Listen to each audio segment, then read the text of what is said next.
Alright mga kapatid, welcome ulit sa ating bagong video reaction, review, commentary, opinion, criticism at kung ano-ano pa. No? Kahit ang Pangulong Marcos mga tol ay naniniwala na panahon na, no? Panahon na para dagdagan ng Pilipinas sa mga hakbang niya laban sa mga agresibong aksyon ng China sa West Philippine Sea. Hindi na kasi sapat talaga yung diplomatic protest na paulit-ulit nating ginagawa, na paulit-ulit din namang binabaliwala ng China. Di ba nga mula nang maupo si Pangulong Marcos sa pwesto, nasa 137 na agad yun sa loob lamang ng ilang buwan mga tol. Ganon karami. At napakaraming pagpupulong na ang ginawa. Maayos naman daw kausap ang China, nagkamabutihan naman daw. Pero after few months, after few weeks, balik na naman sila sa dating gawe. Andiyan na naman yung agresibong hakbang nila. At habang tumatagal mga tol, mas lalong nagiging malala yung ginagawa ng China Coast Guard dito sa West Philippine Sea sa ating mga kasundaluhan. So itong balitang to mula sa UNTV News. Sabing ganito, no, dagdag hakbang kontra bullying ng China sa West Philippine Sea. Napapanahon na, sabing gano'n ni PBBM. So alamin natin to mga tol, pag-usapan natin at bigyan natin to ng commentary at reaction video. Pwede kayong makiisa, pwede kayong makisali at magbigay ng commentary at reaction video ninyo, reaction comment nyo dito sa comment section natin sa ibaba. So wag na natin patagalin pa, panoorin na natin to mga tol. But you know, we have how many? We have over 100 already protests. We have already made the similar number of demarche. So we have to do more than just that. Higit pa sa paghahain. Kasi tayo mismo mga tol, no, na nanonood, mga Pilipinong nanonood dito sa mga nangyayari, kitang-kita natin. Kitang-kita nga rin kahit ni Secretary Gibo Teodoro, 'di ba? DND Secretary 'yun, mga tol, ah. Kitang-kita niya talaga na walang kwenta eh. Wala sa ayos sa pakikipag-usap itong China. Iba yung sinasabi nila sa mga press con nila na sila daw ay open for dialogue, Pilipinas daw ang nanggugulo. Pero pag ipapakita na yung mga video, kahit na batang musmos alam kung sino yung bulas-bulas dito, 'di ba? So talagang hindi sila ayos kausap mga tol. And tayo naman, dahil ayaw nga natin ng gulo, ayaw natin ng gera, tayo na yung nagpaparaya eh. Tayo na yung umiintindit, umuunawa sa kanila. 'Di ba? Sukdulan na nga minsan na may nasasaktan na talagang mga sundalo mga tol. Huwag naman sanang may masawi kasi talagang no choice na yan. Magkakaroon talaga ng gera pag ganun nang nangyari mga tol. 'Di ba? Yung mga kasundaluhan talagang magagalit na talaga yan pag may nasawing kabaro nila. So sana hindi tayo umabot sa ganun. Pero kung pakikipag-usap lang talaga yung tanging paraan para magkaroon ng kapayapaan, hindi rin magkakaroon ng kapayapaan mga tol. Siguro pwede pang gumawa pa ng ibang paraan yung ating gobyerno. Na diplomatic protest na dapat nang gawin ng pamahalaang Pilipinas laban sa patuloy na harassment ng China sa West Philippine Sea. Ito ang pahayag ng Pangulo matapos ang pinakahuling aksyon ng Beijing laban sa mga kasama sa resupply mission sa Ayungin Shoal noong June 17 na nagresulta ng pagkaputol ng daliri ng isang Navy personnel. Ayon kay PBBM, ilang beses na ring ipinatawag ng Department of Foreign Affairs ang ambassador ng China at naging malinaw na rin naman sa Beijing ang posisyon ng Pilipinas sa West Philippine Sea. I think we have already made our position very clear. We have made our objections to some of the actions that were undertaken by the maritime forces of the PLA. Our objection to that, we have also made it very clear, not only to the ambassador, but also to Beijing. Actually mga tol, no, malinaw naman talaga at alam ng Beijing kung ano ang posisyon ng Pilipinas dyan.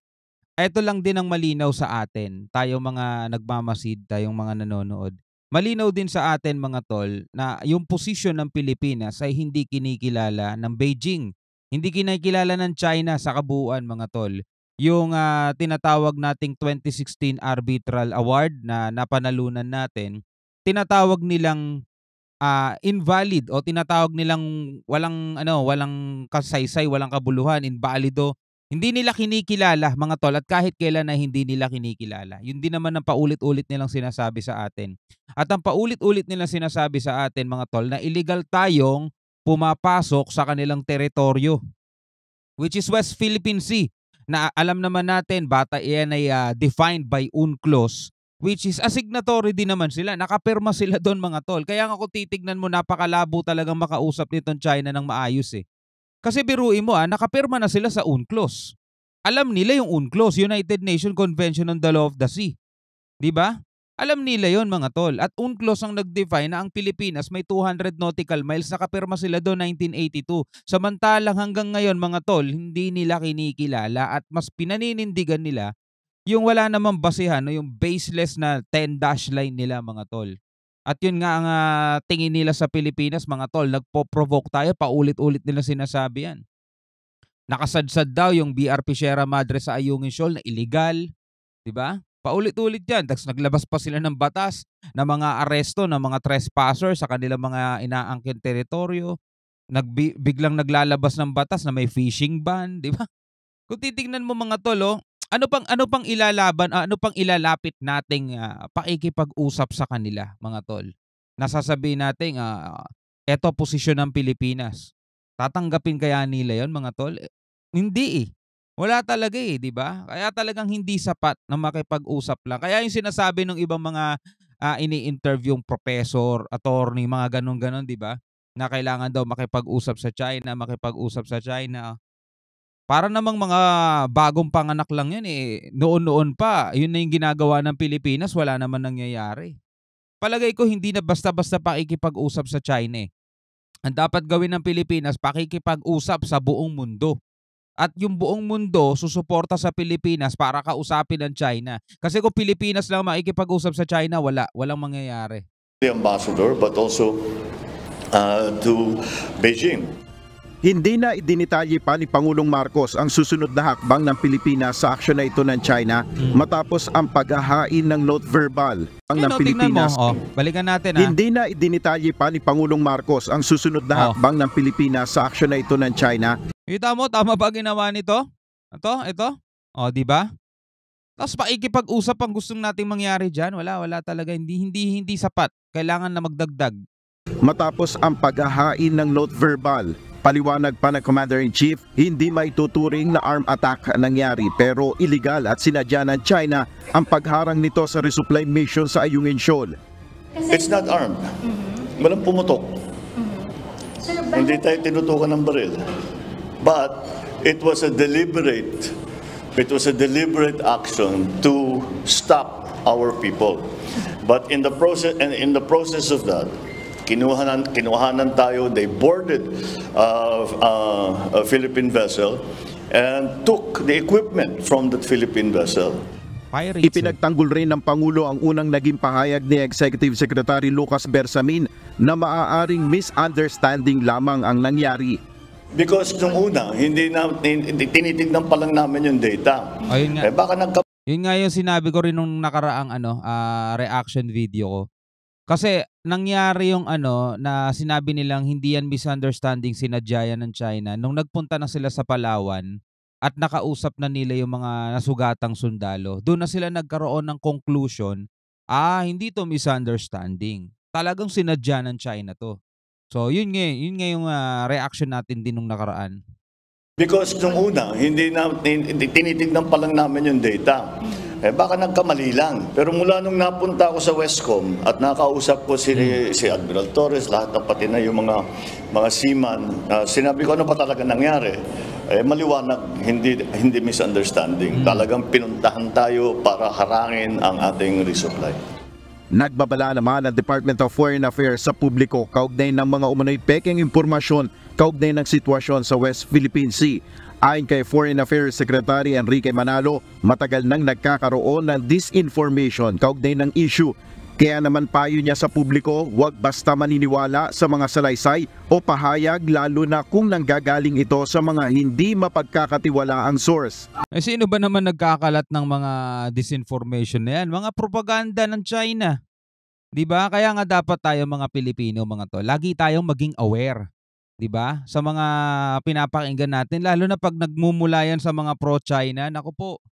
Talagang baliktad tayo diyan mga tol. Tayo lumalabas na salbahe, tayo lumalabas na na nagpo-provoke, tayo lumalabas na naghahamon. tayo lumalabas na ano, na nagsisimula lagi ng gulo. Samantalang ang Pilipinas mga tol, tayo na nga ang inaapi, 'di ba? Tayo na nga yung minsan nagpapaliwanag pa para sa kanila eh. 'Di ba? Misunderstanding lang 'yan, 'di ba? Hindi naman sinasadya, hindi naman intensyon. Pero yung mga sundalo mismo ang nakakaranas ng mga ganyan. Sila yung kumokontrol sa emosyon nila mga tol. Yun yung pinakamahirap kasing kontrolin mga tol, yung emosyon. Ang hirap kontrolin 'yan. Kailangan mo talaga ng mahabang panahon ng training para magawa mo 'yan mga tol. Lalo na yung mga sundalo may hawak na barel, 'di ba? Eh dito kaya tayo nagkakaroon minsan ng mga krimen dahil sa emosyon eh. 'Di ba? Sa selo, sa galit, sa tamang hinala, 'di ba? Minsan 'pag may hawak kang sandata talagang nagagawa mong ano eh, na makapanakit eh dahil sa emosyon eh. Pero itong mga sundalo, imagine mo mga tol, ganyan ang ginagawa sa kanila ng mga Tsekwa. Pero hindi man lang nila inisip na dumampot ng barel para paputukan 'tong mga 'to. Gano'n katitindi ang mga sundalo natin kaya saludo talaga sa kanilang lahat, 'di ba? Oh, yung banggain ka ng gano'n mga tol tapos maipit, maputol yung daliri mo. 'Di ba? Ta's nakita mo yung ano mo, ka-body-body mo kasi siyempre mga sundalo 'to, mga body-body niyan.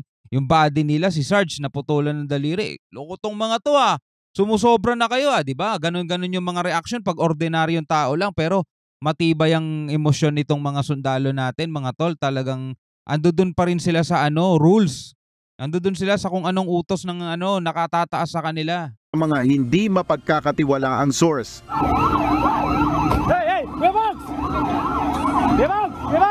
Sinabi ng kalihim na ang mga tunay na larawan at video sa nangyayari sa pinagtatalunan teritoryo ay malakas na patunay ng totoong nagaganap sa lugar. Tama. Nel Maribuho, UNTV News. Kaya kahit sabihin ng China, Pilipinas, binangga kami. Oh, labas nyo video nyo. O, di ba, mula nung nagigiit silang gano'n na binangga daw sila ng Pilipinas, hanggang ngayon, di ba, wala silang inilalabas na video. Tapos, sinasabi nila, Pilipinas daw unang nang haras sa kanila. Naglabas sila ng video. Sagutan lang. This is for China. China Sea. No, this is Philippine Sea. No, this is China Sea. Yun lang mga tol. Harassment para sa kanila yon. Antitindi nito mga Tsekwan to. Kaya talaga mga tol, bilang mga Pilipino, hindi naman natin kailangan maging sundalo. Lalo na wala namang gera, di ba? Hindi natin kailangan pa maging sundalo. Darating din yan mga tol. Huwag kayong wag init. Pag talagang sumobra tong China sa ginagawa nila, baka maging reservist tayo lahat. 'Di ba? Pero sa ngayon mga tol, bilang isang mamamayan mga Pilipino lang, suportahan lang natin yung gobyerno natin at ginagawa naman nila lahat ng paraan para manatiling payapa. Pero yun nga lang, nakukulangan din tayo sa ginagawa nila. Kaya nga sabi ni PBBM, hindi na sapat talaga yung pakikipag-usap lang. Kailangan meron na tayong gawin. At sana nga, isa na doon yung pagpalag natin kahit papano, no? Isa na yun. Hindi naman yung palag na makikipag-anuhan ka sa kanila, di ba? Kung ano lang yung ginagawa siguro nila. Total, di naman palang tinuturing na armed attack tong pagdadala ng palakol at saka pagdadala ng bolo. Di magdala na rin ng ganun yung mga sundalo natin, o di ba? Baka naman China magreklamo sila kapag bibidyohan nila, mga sundalo ng Pilipinas tinutukan ng palakol ng mga China Coast Guard. Oy, wala kayong karapatang magreklamo, una nyo nang ginawa yan, o di ba? Well anyway, bilang isang Pilipino, ano masasabi nyo rito mga tol? Comment ka na lang sa baba. Hanggang sa muli, ako nga pala si Shobal D. Peace out.